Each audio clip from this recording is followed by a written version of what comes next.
Hi guys, it's Kelly and I'm back with another video. Today's video is featuring some products from Trinity Stamps. This is their sketchy nativity scene and their elegant Christmas sentiments. Really like the font on this. I think it's a really good one for Christmas. I also hear these are the arches, and they actually make an A7 size card, so like a 5, I think it's a 5x7, which is really nice if you are, looking to make bigger cards, or I know people some like more in the UK tend to make bigger cards. So that's an option, that will give you an actual shaped card base. Most of them are A2 size. So we're going to go through, I'm going to do two different types of monochromatic cards. They're going to look pretty similar in the end, but the route that we take there is different. And that's just to show you that whether you have colored cardstock or you don't, you can make this kind of work for you. Most of this video will kind of be us just chit-chatting with each other. If you're interested in no chit-chat, you're like, I don't want to know anything about your life, just tell me about these monochromatic cards. I will link the video over on the Trinity Stamps website so that you can watch that video. But most of you, if you follow my channel, know back in the day when I first started crafting, before this was my full-time job, I had a budget just like everybody. Well, I mean, I still have a budget, but my budget then was different. And basically I would buy stamps or, my items like 2 times a year. So I would save up all my pennies.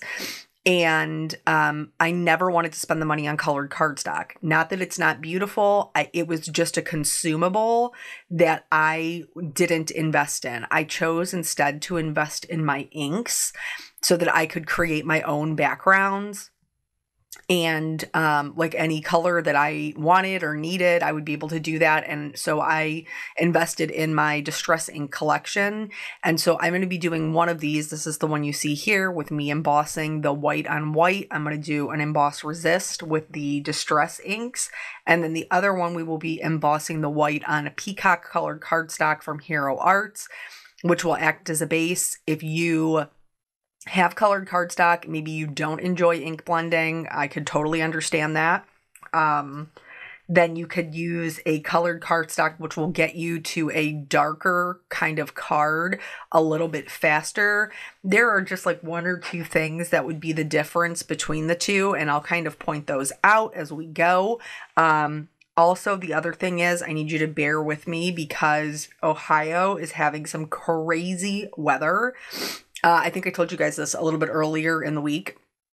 We are at the end of October, beginning of November, and it has been in the 70s this week. Let's go back to the card. So here, I'm going to die cut out my Mary, Joseph, and Baby Jesus, but in order to get the placement for the star, I am using that first initial stamp to get the placement of my star, and then I can pick it up with the door, and then I can swap out the cardstock.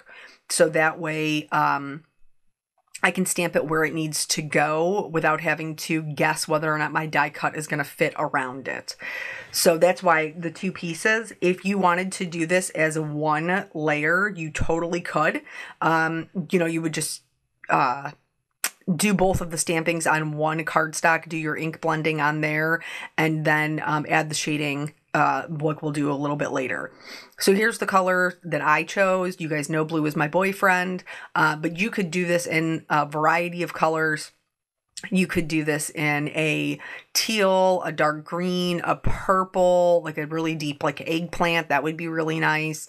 So you could do this in a variety of colors. This kind of stamp, this sketchy nativity scene, lends itself really well to just being stamped or stamped and heat embossed and being able to carry a whole card. So we'll do 1 or 2 things to add some details to it because, I can't leave anything alone.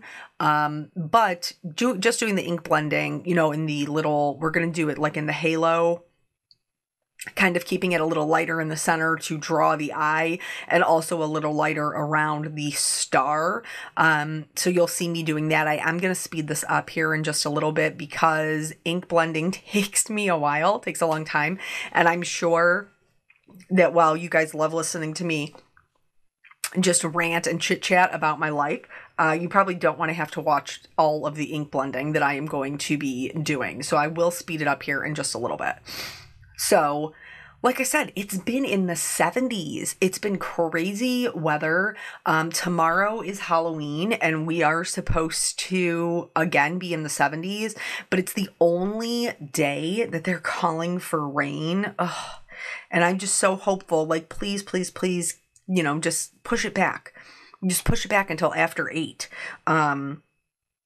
So that way, we can get out there and do our trick-or-treating without it it being ruined. Because the reason that rain is coming in is it's bringing in a cold front. So Thursday, we're going to go from a high of 77 to Friday having a high of, I think it's like 53. So which would be more typical for our weather this time of year. But yeah, just, come on. No rain. No rain until after 8 p.m. Or let it come before 6 p.m. or after 8 p.m. But anywho, so I think I kind of touched base with you guys, like we were talking about story time, and I was telling you guys about getting Peanut ready for camp. He was going to camp with school. You guys will never believe this. I surely didn't believe it.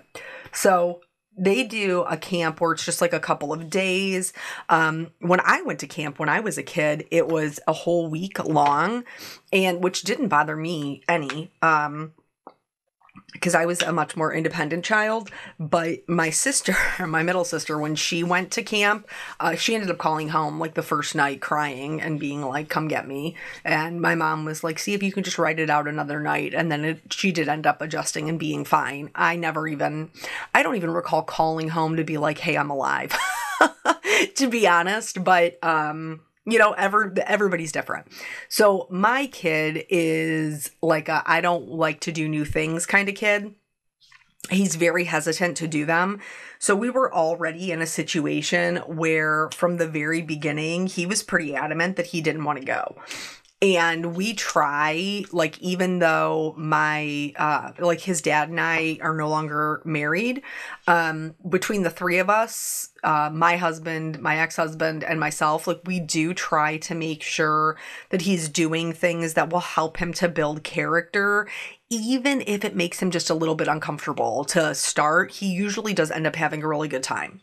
And he's a kid who loves like the outdoor things. So we were a little surprised that he wasn't more willing to go, especially after we showed him all of the things that he would be able to do there. But he was pretty adamant that he wasn't going. So we tried to talk him into it, and then finally it just became a thing where it was like, listen, we hear what you're saying, but like you don't have choice. You're gonna go. It's gonna be good for you. So we got to the last time I talked to you guys about it. We were in the packing phase. Like, it was the night before. He was supposed to go, I think, Wednesday, Thursday, Friday. So this would have been Tuesday night. And so his dad called me during the day, and he was like, hey, just FYI, Peanut said that he had a little bit of a sore throat and a cough.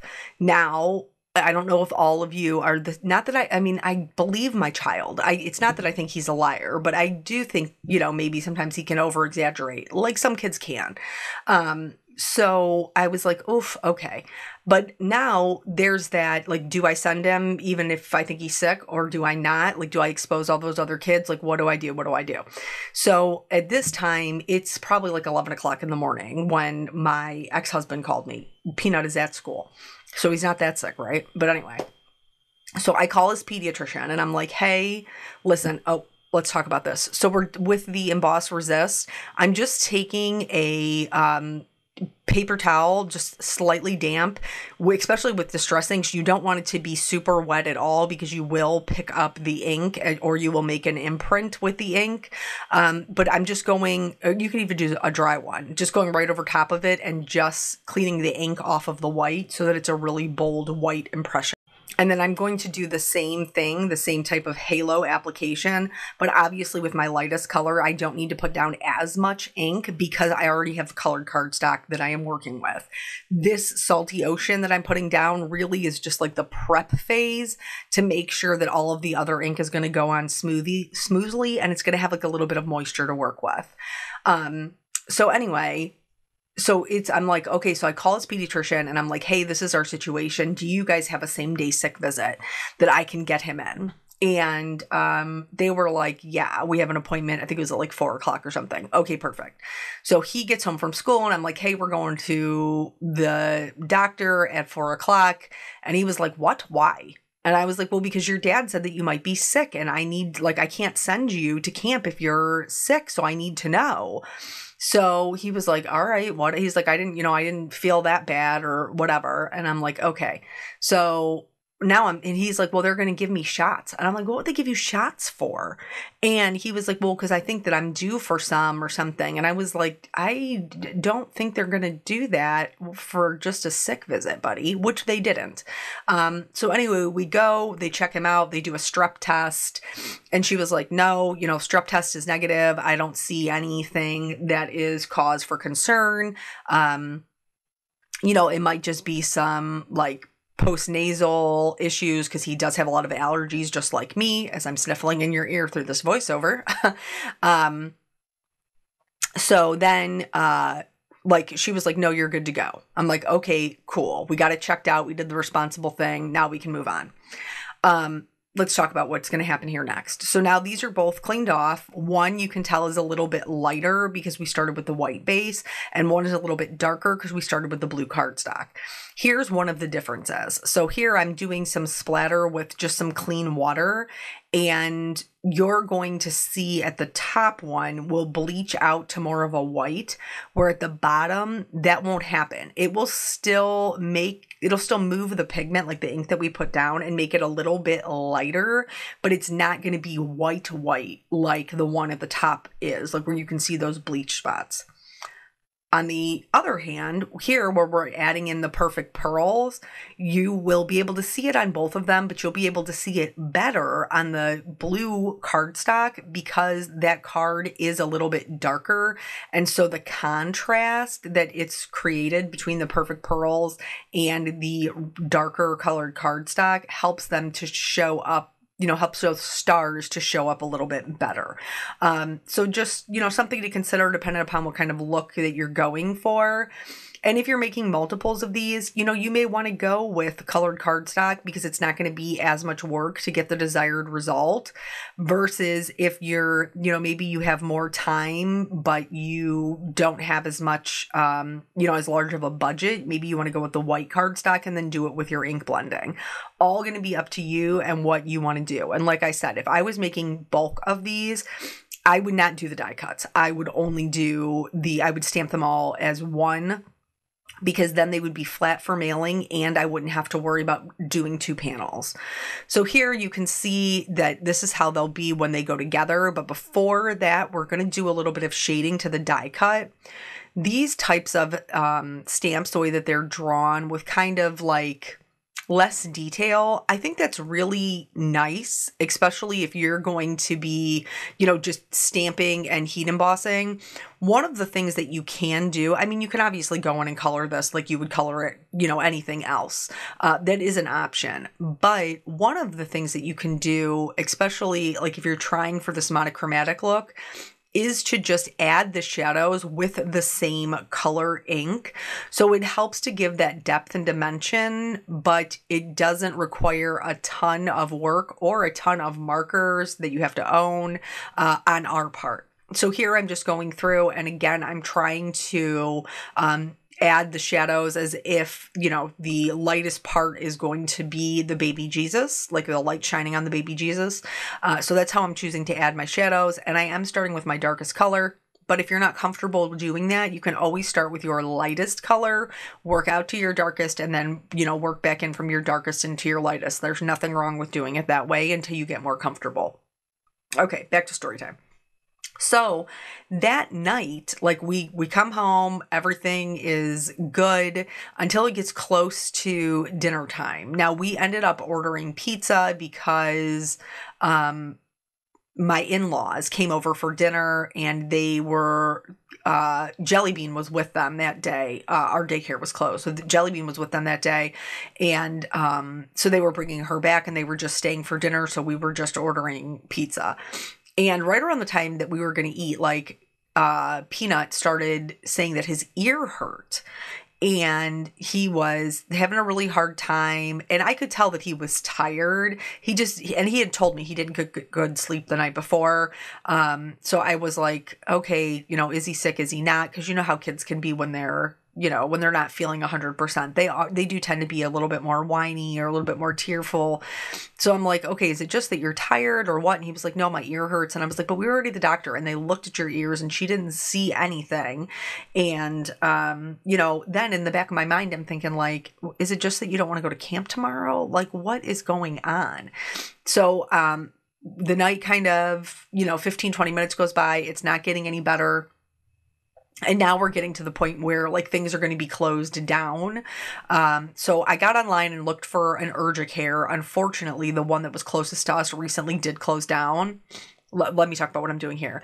So if you decide to do this with the heat embossing, and your alcohol markers, no matter what brand, will color over heat embossing, in order to clean those up, you don't want to scrub the heat embossing, but you can go over it, just swipe over it with your colorless blender, and it will pick up that color. Then you just scribble the color onto just a scrap piece of paper and then keep going like that until you get all of the ink off of the embossing. For this one, I am doing the sentiments the same. I'm white heat embossing on some navy cardstock. This wasn't quite as dark as I needed it to be. And so after I do the heat embossing, I am going to add some chipped sapphire so that all of my blues match. That's something else you can do if you have a cardstock that's close, but not 100%. You can tint it with your inks to make it work with your card design a little bit better. So anyway, I've been looking for an urgent care, though there's none that are even near us. The closest one is like 30 minutes away. But we do have a couple of ERs, like emergency rooms that are by us. And I'm like, I can't believe we're about to go to the emergency room, but I don't see how I really have a choice because he has to go in the morning to camp. And if he can't go to camp, like I need to know. So I'm just keep telling myself like, and I told him, I was like, listen, like, I'm not saying that you're not being truthful. I'm just letting you know that if we go to the ER and they say that there's nothing wrong, like we're still going to camp tomorrow. And he was like, no. And at this point I kind of want to go. But he was like, my ear really does hurt. And I said, okay. So he and I went to the ER. We were there. We had to wait in the waiting room. Thankfully I had a book that I had forgotten about in my car. Praise the Lord. And so we sat there until they came to get us. The lady who was sitting in the waiting room with us, I overheard her talking on the phone, and she had said she was already there for an hour and a half. So I was like, all right, we just have to buckle down. It's going to be what it's going to be. So eventually they called us back, and the doctor did come in and look at him, and he really did have an ear infection. He had an ear infection in his left ear. I'm like, what? How did that first doctor miss this? But nonetheless, I'm glad that we went. He did have to go on antibiotics. And so he was like, it's going to be up to you whether or not, you want him to go to camp.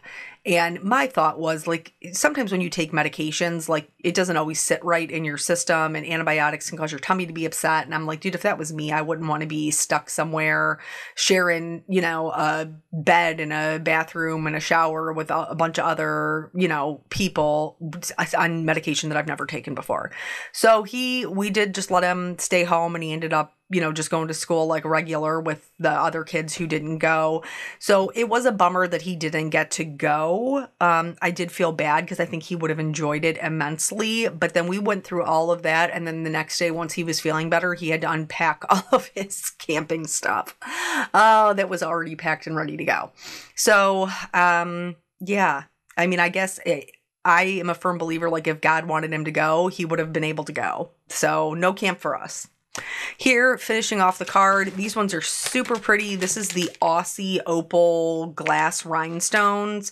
They're like a pale blue. I did add some shimmer to anywhere that kind of like would be the highlight area. And then that is both cards. So thank you guys so much for joining me. I always appreciate your time, and I will be back tomorrow with a Halloween card. I'll see you then. Bye.